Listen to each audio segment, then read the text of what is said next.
domingos anteriores hemos estado estudiando las doctrinas que son fundamentales para nuestra fe.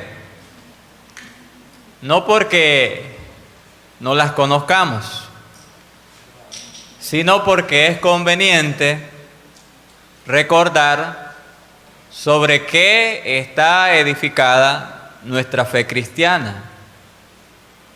A lo largo de cada mes del año, con la ayuda del Señor, vamos a procurar desarrollar la misma disciplina.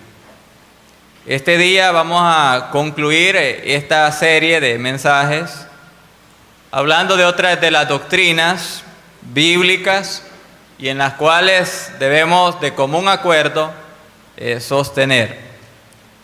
Les quiero invitar a buscar en su Biblia el libro de Romanos, capítulo 10, y vamos a leer del versículo 1 hasta el 11, del 1 al 11.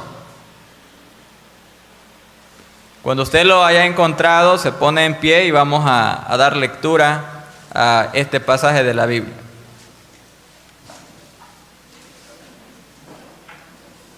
Romanos 10, del 1 al 11, dice lo siguiente.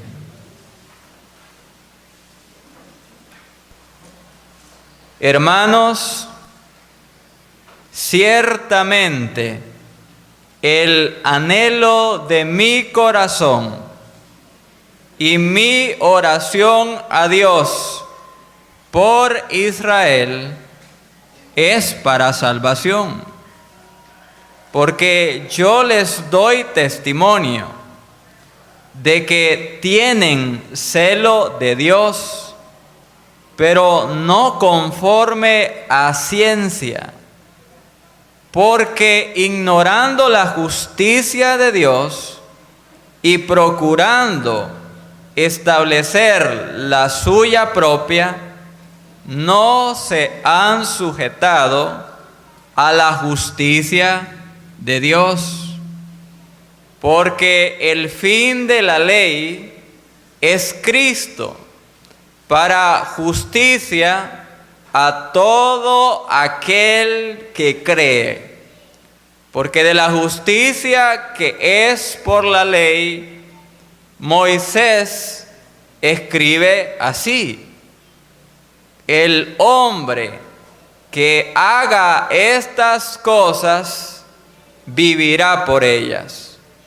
Pero la justicia que es por la fe dice así: no digas en tu corazón, ¿quién subirá al cielo? Esto es para traer abajo a Cristo. O ¿quién descenderá al abismo? Esto es para hacer subir a Cristo de entre los muertos. Mas, ¿qué dice? Cerca de ti está la palabra, en tu boca y en tu corazón. Esta es la palabra de fe que predicamos, que si confesares con tu boca que Jesús es el Señor y creyeres en tu corazón que Dios le levantó de los muertos, serás salvo. Porque con el corazón se cree para justicia, pero con la boca se confiesa para salvación. Pues la Escritura dice: todo aquel que en él creyere no será avergonzado. Pueden tomar su asiento, hermanos, en esta hora. El tema bajo el cual vamos a meditar en esta mañana se titula La salvación, un regalo de Dios para el pecador.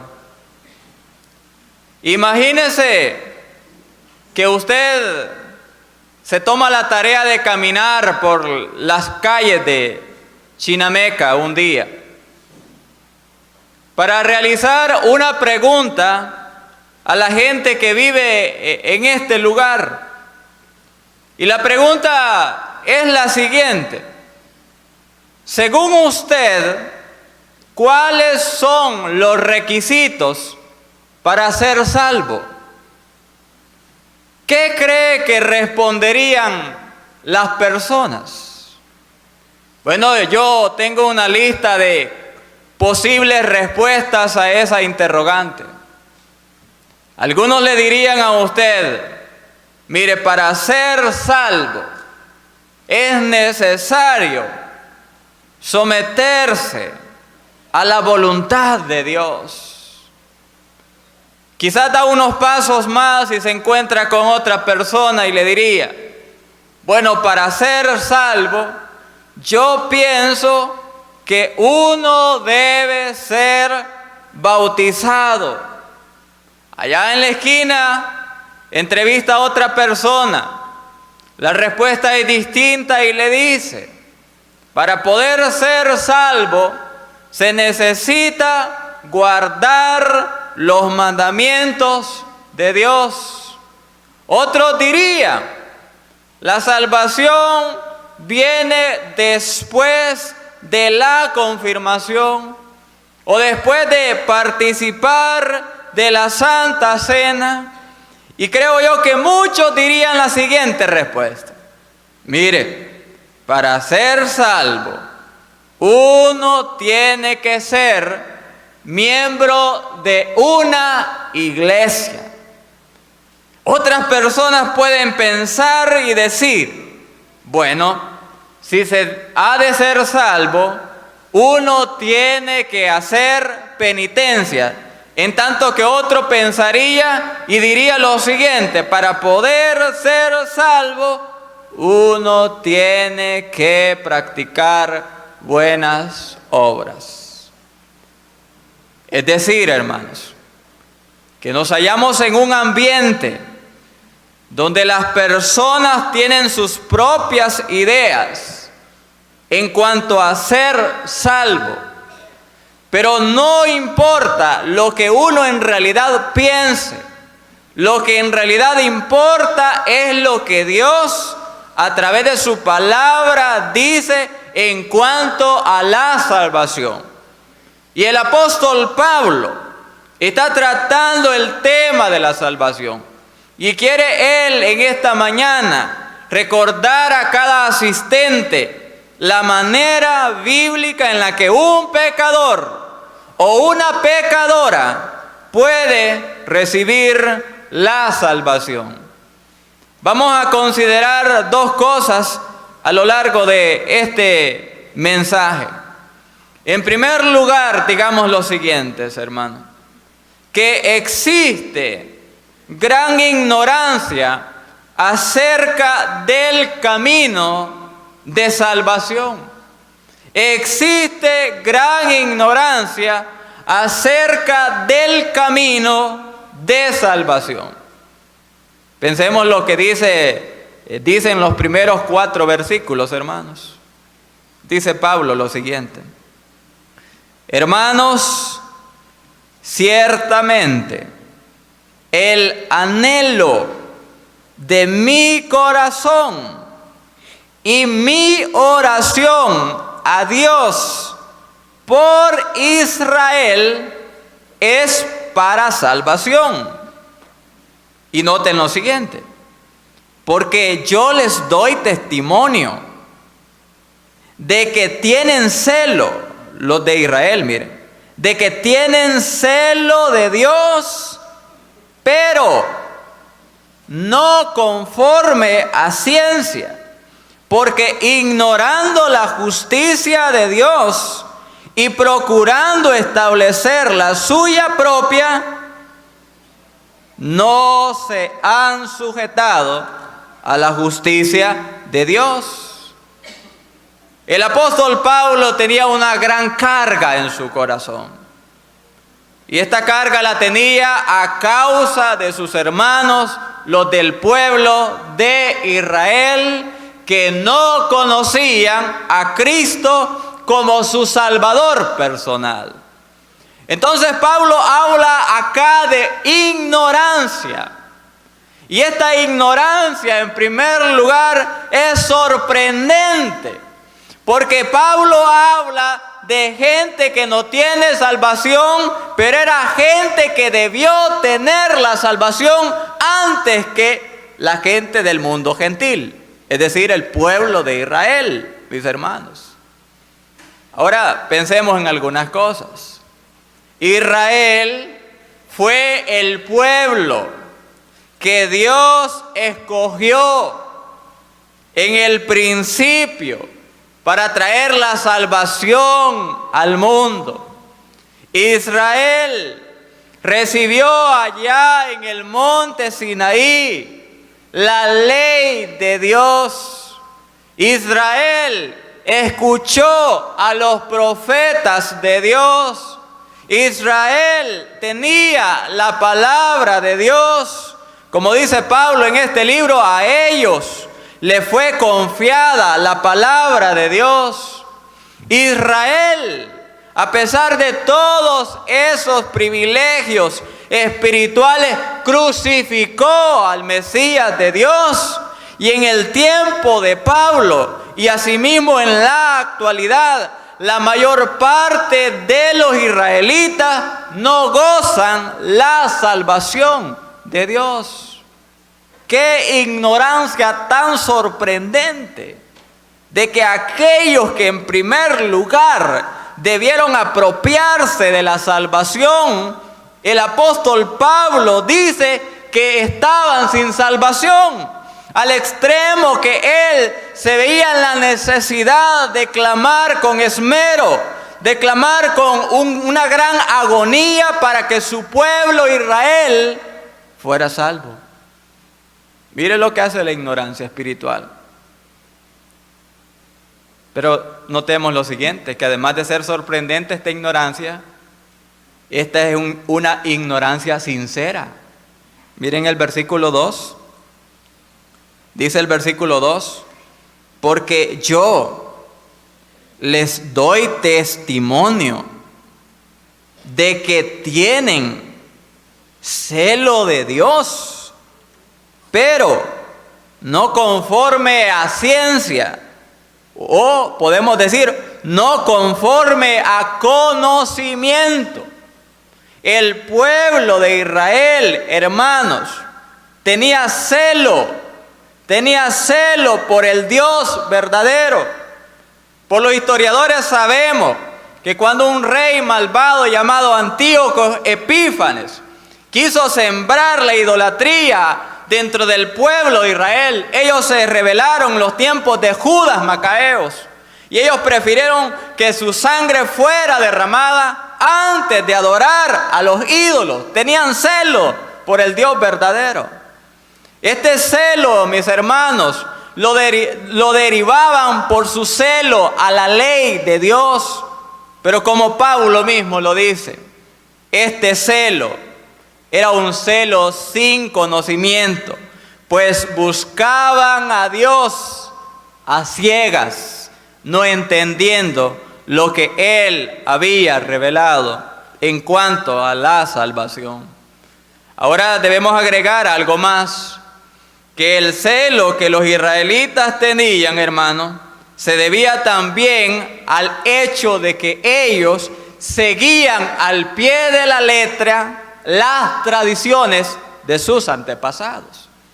Y el apóstol Pablo lo dice, que antes de convertirse en cristiano, antes de que tuviera el encuentro con el Señor Jesucristo, el apóstol Pablo era celoso de las tradiciones de sus antepasados, al grado de que se oponía contra todo el movimiento del cristianismo que empezaba en esos días a crecer.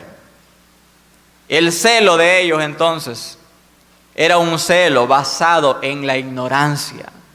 Porque yo quiero decir en lo siguiente, que en nuestros días existen personas que son sinceras en sus creencias, que se entregan con honestidad a sus tradiciones, que realmente tienen hambre espiritual, pero siguen caminos equivocados para alcanzar la salvación. La sinceridad no es suficiente para ser salvo, porque uno puede estar sinceramente equivocado e ir rumbo al infierno. Entonces Pablo nos hace ver que esta ignorancia, además de ser sorprendente, también era sincera, pero al mismo tiempo es una ignorancia peligrosa. Versículo número 3. ¿Qué hicieron los israelitas? Dice la Biblia, porque ignorando la justicia de Dios y procurando establecer la suya propia, no se han sujetado a la justicia de Dios. Miren lo siguiente, hermano. La ignorancia de Israel en cuanto a ser salvos condujo al pueblo a la arrogancia, y esta a su vez los condujo a la rebeldía contra Dios. Ellos ignoraban lo que Dios había establecido para que se salvara. Lo ignoraron voluntariamente. Esta ignorancia lo llevó al siguiente paso, lo llevó a la arrogancia. Dejaron a un lado la justicia de Dios y quisieron establecer la justicia propia, como lo dice el apóstol Pablo. Y esta arrogancia personal les condujo a rebelarse contra su Creador. Qué tremendo, porque la ignorancia puede ser peligrosa. La ignorancia puede ser muy peligrosa. Hermanos, en el Antiguo Testamento hay un ejemplo de lo que significa tratar de establecer la justicia propia en vez de seguir la justicia que Dios ha establecido. En el caso de Caín y Abel, la Biblia nos dice que aquellos dos hombres le presentaron ofrenda a Dios. Y la Biblia enseña de que Caín tomó del fruto de la tierra y le presentó su ofrenda a Dios. Abel, por su parte, tomó de lo mejor de sus primogénitos, de las ovejas, y las presentó delante de Dios. ¿Qué ofrenda recibió Dios? Recibió la ofrenda de Abel.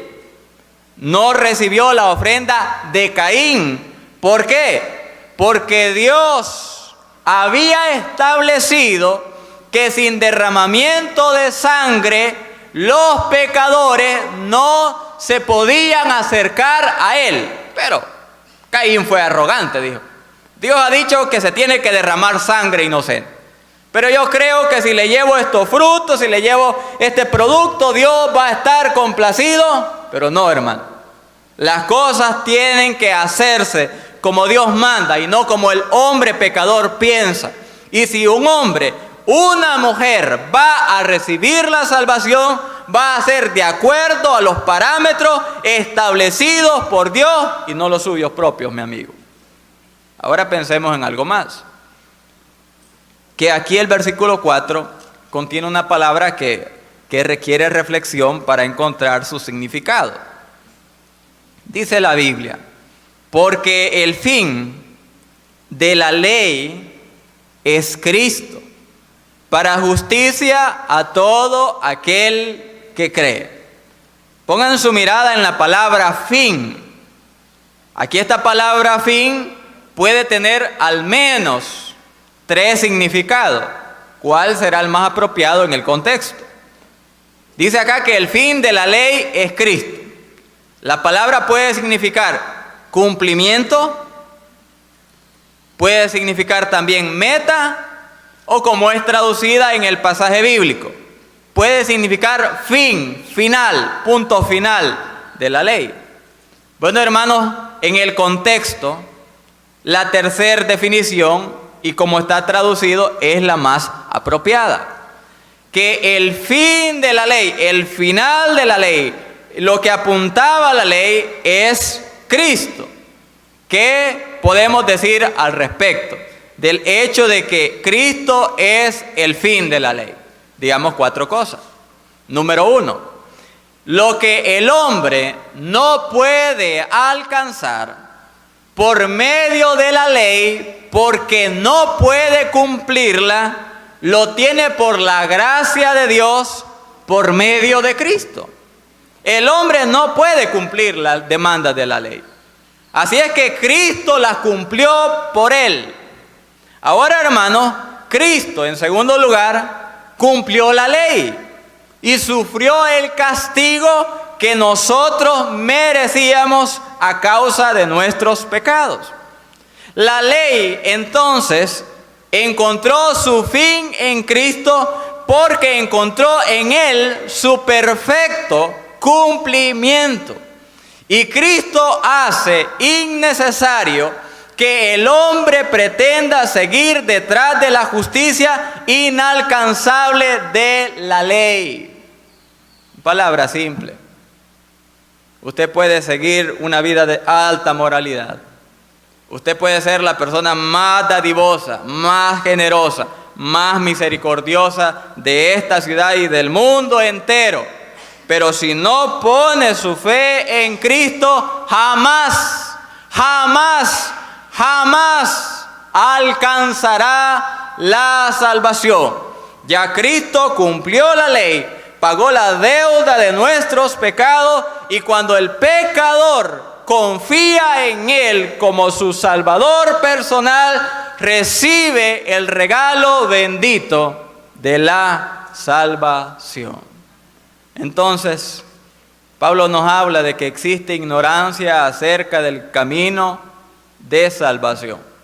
En segundo lugar, el apóstol Pablo enseña que la salvación está al alcance de todos.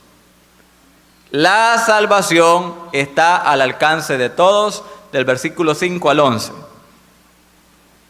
Pablo nos habla de en los versículos 5 y 6, de 2 diferentes clases de justicia.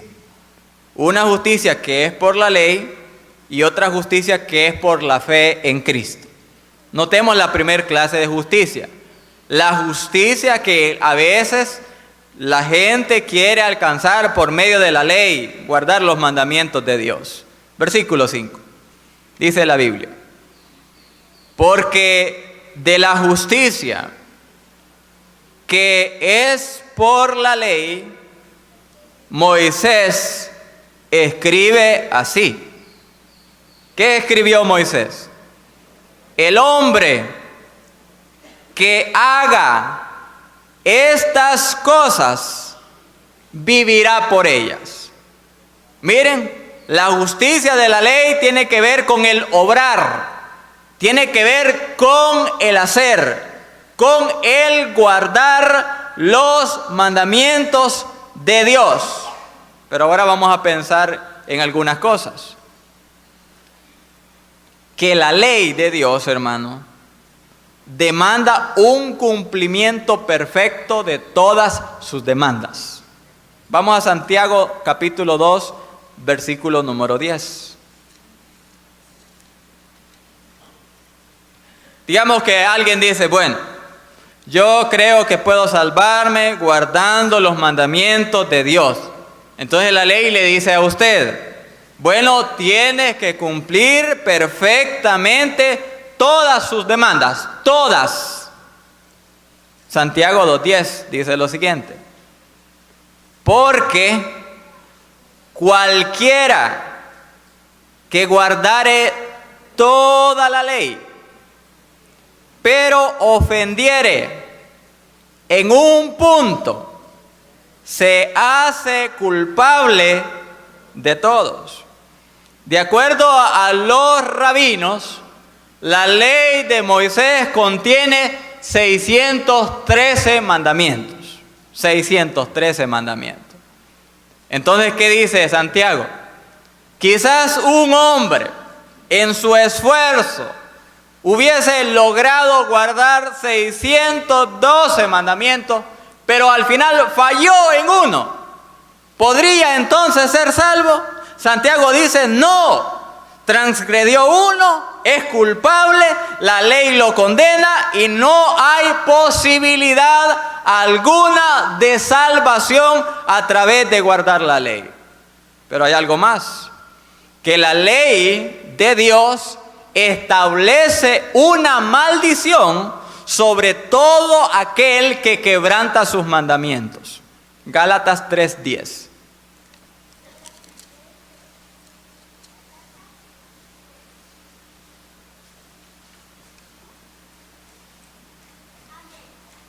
Gálatas 3:10 dice lo siguiente: porque todos los que dependen de las obras de la ley están bajo maldición, pues escrito está: maldito todo aquel que no permaneciere en todas, hermanos, las cosas escritas en el libro de la ley para hacerlo. Mire, qué tremendo la enseñanza bíblica. Cuando el ser humano pretende seguir el camino de la salvación a través de guardar los mandamientos de Dios, no haya salvación, haya maldición. Porque debería cumplir todas, no solo algunas partes, y nadie puede guardar los mandamientos de Dios, hermano. Solo pongámonos a pensar. Vamos a pensar en algunas cosas. Por ejemplo, hay un mandamiento que dice: no codiciarás. Dirá alguien, pues yo ese mandamiento no cometerás adulterio. Perdón, hermano. Dice el mandamiento: no cometerás adulterio. Bueno, dice alguien, bueno, yo ese mandamiento lo he guardado. Pero Jesús lo explicó la profundidad de él. Y dijo: cualquiera que mira a una mujer para codiciarla, ya adulteró con ella en su corazón. Dígame entonces, ¿quién ha guardado ese mandamiento? Nadie. Nadie lo puede guardar. Nadie lo ha guardado. O dígame el mandamiento que dice: no tendrás dioses ajenos delante de mí. Dice alguien, bueno, yo eso lo he guardado. Yo no tengo ningún ídolo a quien adorar. ¿Cuáles son las prioridades de su vida? ¿Por qué le da más importancia al trabajo? ¿Por qué le da más importancia al dinero que a Dios? ¿Por qué? Porque ese es su ídolo. Entonces nadie puede guardar las demandas de la ley de Dios. Hermanos, ningún hombre, ninguna mujer puede ajustarse a las demandas de la ley de Dios. Solo Jesús, el hombre perfecto, no experimentó el pecado cuando vino acá a la tierra, sino que cumplió al pie de la letra cada demanda de la ley. Y solo a través de él uno puede recibir el regalo de la salvación. Regresando a Romanos 10, ahora notemos el otro camino de justicia. Y dice el apóstol Pablo, es el camino de la fe, fe en Cristo. Dice lo siguiente, versículo 6, pero la justicia que es por la fe, dice así: no digas en tu corazón, ¿quién subirá al cielo? Esto es para traer abajo a Cristo. O, ¿quién descenderá al abismo? Esto es para hacer subir a Cristo de entre los muertos. ¿Qué está haciendo Pablo? Está haciendo una cita del libro de Deuteronomio, hermanos. Y lo que él trata de indicar, que no hay que decir uno, quiero ser salvo, tengo que ir al cielo.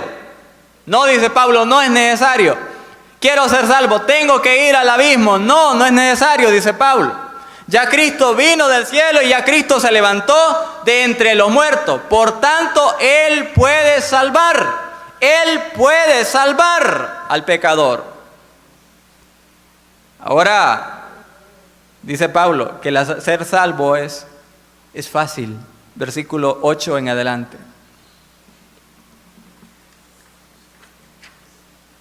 Mas, ¿qué dice? Cerca de ti está la palabra. Sí, oyente, cerca de ti este domingo está la palabra. En tu boca y en tu corazón. Esta es la palabra de fe que predicamos. Que si confesares con tu boca que Jesús es el Señor y creyeres en tu corazón que Dios le levantó de los muertos, ¿cuál es la promesa de Dios? Serás salvo.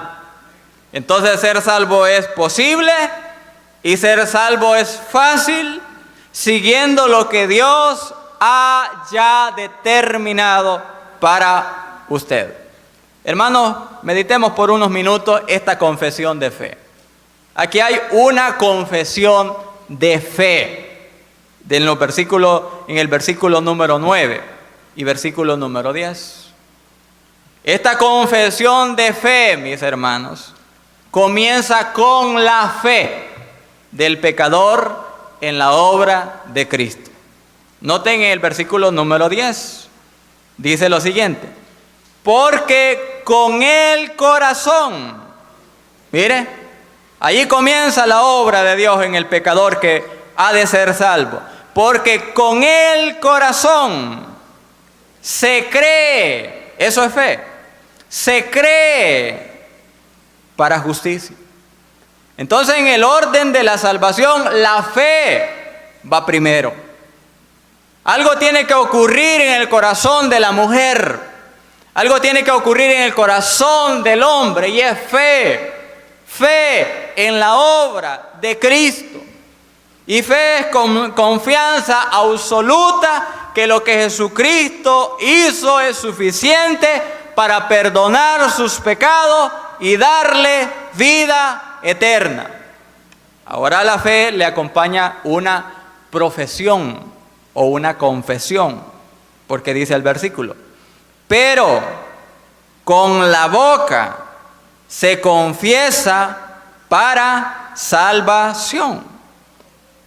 Miren, hermanos, yo tengo que hacer una aclaración. Hay una enseñanza falsa en nuestro contexto que dice que para ser salvo solo hay que confesar. ¿Qué? Lo que dice el versículo 9. Que Jesús es el Señor y creer en el corazón que Dios le levantó de los muertos. No, ellos dicen que para ser salvo uno solo tiene que confesar así. ¿Es salvo usted? Sí. ¿Por qué? Jesús es el Señor. No, eso es falso. Esa no es la confesión que enseña la Biblia. Porque confesión acá no es mera aceptación intelectual. La confesión de labios acá, referente a Cristo, es una declaración nacida de una fe genuina en nuestro Señor Jesucristo.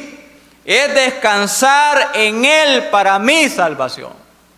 Solo en Él para mi salvación. Y cuando un pecador cree, y después de creer, lo evidencia haciendo una confesión pública de su fe en Cristo, la promesa de Dios es: serás salvo. Pero alguien dirá: mire, yo he cometido tantos pecados en mi vida. He ofendido a tantas personas. He hecho tantas maldades como usted no tiene idea. Yo creo que no puedo ser salvo. Creo que Dios no puede amar a alguien así como yo. Creo que Dios no puede perdonar a alguien que ha vivido de la manera en que yo lo he hecho. buenas noticias para usted. Versículo 11. Dice la Biblia que todo pecador puede ser salvo si pone su fe total en Cristo. Pues la Escritura dice, todo aquel que en Él creyere no será avergonzado. Si hoy por la fe usted viene a Cristo, si hoy lo confiesa como su Salvador y como Señor de su vida, en este día Cristo le salvará y le salvará eternamente, perdonando todos sus pecados y haciendo de usted una mujer, un hombre completamente nuevo. La pregunta es, ¿qué hará usted con la invitación que el Señor le ofrece? ¿Le dirá como los israelitas, no? ¿O le dirá como muchos de nosotros, Señor, sí, quiero creer en ti, quiero confiar en ti, quiero entregarte mi vida? Le animamos con todo nuestro corazón a que hoy le entregue su vida a Cristo. Oramos. Padre, damos gracias a ti, Señor, porque nos permites tener tu palabra para que en ella encontremos dirección, encontremos respuestas para las necesidades espirituales de salvación que tienen los hombres, que tienen las mujeres. Señor, en esta mañana, al meditar este pasaje bíblico, nosotros los cristianos creemos que solo hay un camino para ser salvo, y ese camino es Jesucristo. Y que la fe sola en Cristo trae la salvación para el pecador. Pero que esta fe se tiene que evidenciar a través de una confesión nacida de los labios del pecador que cree, donde este hombre o esta mujer reconoce que solo Cristo salva, solo Cristo perdona. Señor, obra en el corazón de nuestros amigos para que hoy sean salvos.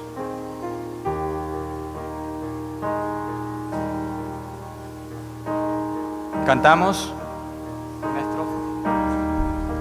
el himno Tal como soy.